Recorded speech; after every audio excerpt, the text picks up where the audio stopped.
आज हम बात करेंगे एटर्नल लिमिटेड की Q2 FY26 कॉन्फ्रेंस कॉल के मुख्य बिंदुओं और कंपनी की रणनीति के बारे में। एटर्नल लिमिटेड, जो पहले ज़ोमैटो के नाम से जानी जाती थी, अब अपने 3 प्रमुख व्यवसायों food delivery, quick commerce, Blinkit और इवेंट्स प्लेटफॉर्म डिस्ट्रिक्ट पर फोकस कर रही है।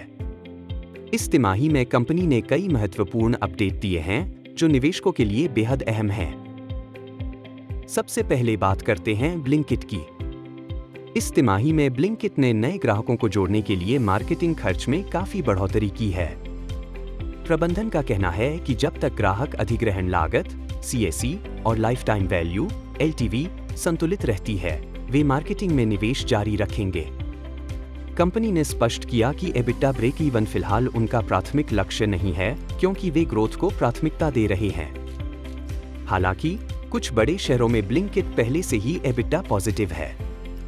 कंपनी का नेटवर्क अब 1800 स्टोर्स तक पहुंच चुका है और मार्च 2027 तक 3000 स्टोर्स का लक्ष्य है। प्रबंधन का अनुमान है कि अगले 1-2 साल तक NOV नेट ऑर्डर वैल्यू में 100% से अधिक ग्रोथ बनी रहेगी। क्विक कॉमर्स में कंपनी ने इन्वेंट्री मॉडल को 90% तक बढ़ाया है, जिससे मार्जिन में सुधार हुआ है। हालांकि सप्लाई चेन और फर्स्ट माइल कॉस्ट बढ़ने के कारण यह लाभ पूरी तरह योगदान मार्जिन में नहीं दिखा। प्रबंधन का कहना है कि अगले 4 से 6 तिमाहियों में इन्वेंट्री मॉडल से मिलने वाला पूरा लाभ दिखाई देगा। साथ ही ब्लिंकिट का फोकस बड़े शहरों पर है, लेकिन छोटे शहरों में भी विस्तार जारी है। SKU उपलब्धता छोटे शहरों में अभी सीमित है, लेकिन कंपनी इसे बढ़ाने पर काम कर रही है। अब बात करते हैं फूड डिलीवरी बिजनेस की। इस तिमाही में ग्रोथ लगभग 14 से 15% रही, जो अपेक्षा से कम है।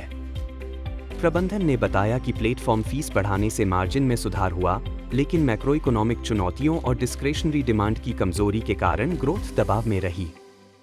कंपनी का लंबी अवधि का लक्ष्य 20% प्लस ग्रोथ है, लेकिन निकट भविष्य में यह 15% के आसपास रहने की संभावना है। प्रबंधन नए यूज केस बनाने और ग्राहक अनुभव बेहतर करने पर काम कर रहा है। डिस्ट्रिक्ट बिजनेस में लगभग 30% साल दर साल ग्रोथ की उम्मीद है, लेकिन मौजूदा तिमाही में सीजनैलिटी के कारण उतार चढ़ाव हो सकता है।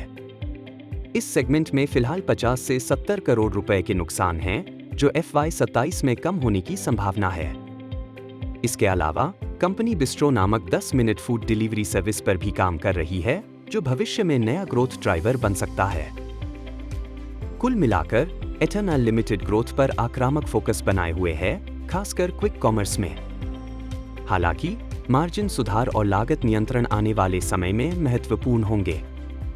निवेशकों के लिए यह समझना जरूरी है कि कंपनी का दृष्टिकोण लंबी अवधि का है और EBITDA ब्रेक इवन फिलहाल प्राथमिकता नहीं है। डिस्क्लेमर: यह वीडियो केवल शैक्षिक उद्देश्य के लिए है। निवेश से संबंधित किसी भी निर्णय के लिए कृपया SBI पंजीकृत निवेश सलाहकार से परामर्श करें।